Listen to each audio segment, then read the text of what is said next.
अच्छा, हम सब खबरों में रोज सुनते हैं कि देश की अर्थव्यवस्था बढ़ रही है या धीमी हो गई है। पर कभी सोचा है कि इस बात का असल में मतलब क्या होता है? ये पता कैसे चलता है कि अर्थव्यवस्था की सेहत कैसी है? आज हम बिल्कुल यही समझेंगे। आइए, देखते हैं कि किसी भी देश की आर्थिक नब्ज को कैसे मापा जाता है। देखिए, ये कहानी शुरू होती है एक बहुत ही पुराने लेकिन आज भी उतने ही जरूरी सवाल से। चलिए थोड़ा टाइम में पीछे चलते हैं, साल 1776 में।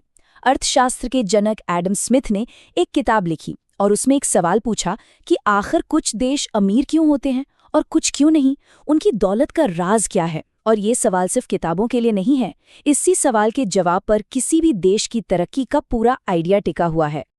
तो फिर किसी देश को अमीर बनाता क्या है? क्या जमीन के नीचे दबा हुआ सोना चांदी या एक बहुत बड़ी सेना? असल में है क्या? इस पहेली को सुलझाने के लिए हमें पहले जासूसों की तरह अर्थव्यवस्था के अंदर झांकना होगा। ये पता लगाना होगा कि वहां चल क्या रहा है। तो चलिए सबसे पहले किसी देश की आर्थिक नब्ज को पकड़ते हैं। अब किसी डॉक्टर की तरह अगर हमें अर्थव्यवस्था की सेहत समझनी है तो हमें 3 चीजें मापनी होंगी। वहां कुल कितना सामान बन रहा है, लोगों की कुल आमदनी कितनी हो रही है और वो सब मिलकर कुल खर्च कितना कर रहे हैं। अब ये समझने के लिए बहुत जरूरी बात जाननी होगी कि अर्थव्यवस्था में हर बनी हुई चीज को एक जैसा नहीं गिना जाता।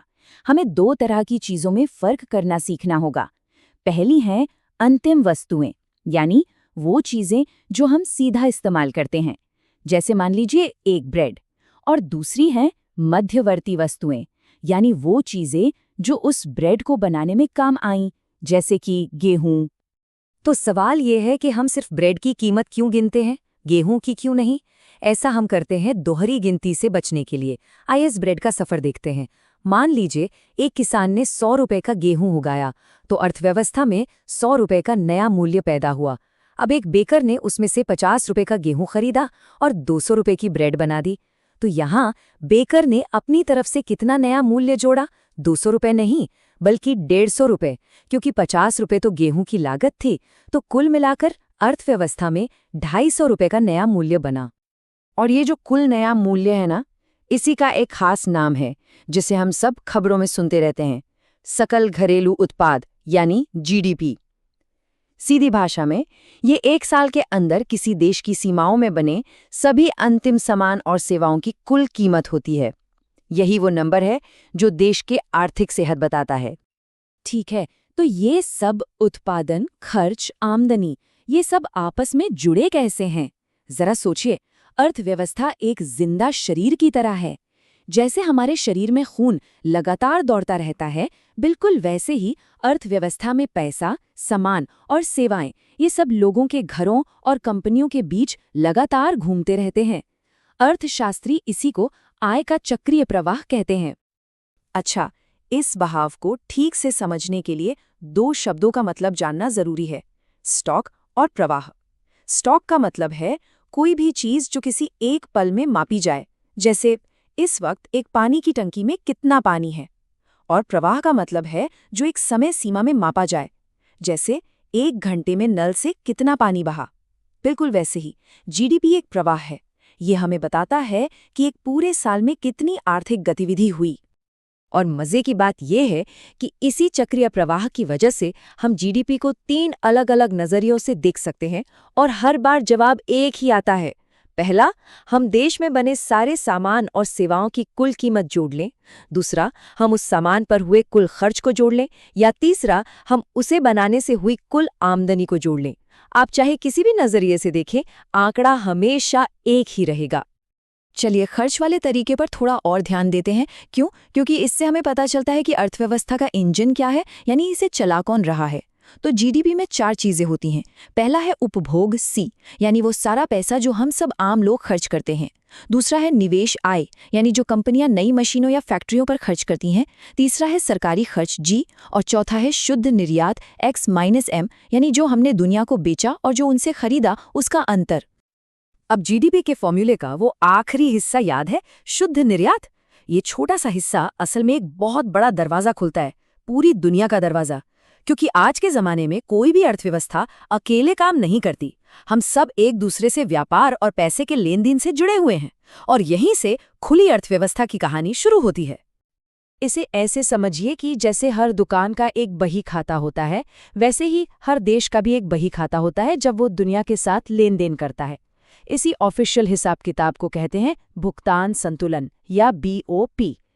ये एक देश और बाकी दुनिया के बीच हुए हर एक पैसे के लेन देन का रिकॉर्ड है। अब इस बही खाते के कह सकते हैं 2 खास पन्ने हैं। पहला है चालू खाता यानी करंट अकाउंट। इसमें रोजमर्रा का व्यापार दर्ज होता है, जैसे सामान का आयात निर्यात, टूरिज्म से हुई कमाई या सॉफ्टवेयर सर्विसेज। दूसरा है पूंजी खाता यानी कैपिटल अकाउंट। इसमें बड़े सौदे दर्ज होते हैं, जैसे बाहर से आया बड़ा निवेश या किसी दूसरे देश से लिया गया कर्ज। और यहाँ एक बहुत जरूरी नियम है, ये दोनों खाते हमेशा बैलेंस में रहते हैं।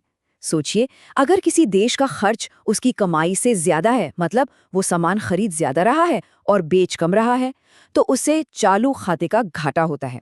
अब इस घाटे की भरपाई कहीं से तो करनी होगी, तो वो देश या तो दूसरे देशों से उधार लेता है या विदेशी निवेश को आकर्षित करता है, और ये पैसा पूंजी खाते में सरप्लस यानी बढ़त के तौर पर दिखाई देता है। लेकिन एक सवाल है, ये जो पूरी दुनिया में खरीद फरोख्त हो रही है, भारत रुपए में, अमेरिका डॉलर में, यूरोप यूरो में, ये सब जुड़ता कैसे है? वो कौन सी कड़ी है जो इन सबको एक साथ लाती है? इसका जवाब है विदेशी विनिमय दर। सुनने में ये शब्द थोड़ा भारी लगता है, पर इसका मतलब बहुत सीधा है। सीधे शब्दों में कहें तो ये एक करेंसी का दूसरी करेंसी में प्राइस टैग है। जैसे $1 खरीदने के लिए कितने रुपए देने होंगे। यही वो चीज़ है जो पूरी दुनिया की अर्थव्यवस्थाओं को एक दूसरे से जोड़ती है। तो जब हम खबरों में सुनते हैं कि रुपया कमजोर हो गया, तो इसका सीधा सा मतलब है कि अब $1 खरीदने के लिए हमें पहले से ज्यादा रुपए देने होंगे। और जब कहते हैं कि रुपया मजबूत हुआ, तो मतलब है कि अब $1 कम रुपयों में मिल जाएगा। ये छोटा सा बदलाव हमारे इंपोर्ट एक्सपोर्ट के खर्च पर बहुत बड़ा असर डालता है। तो अब तक हमने GDP को मापना सीखा, दुनिया के साथ व्यापार को समझा।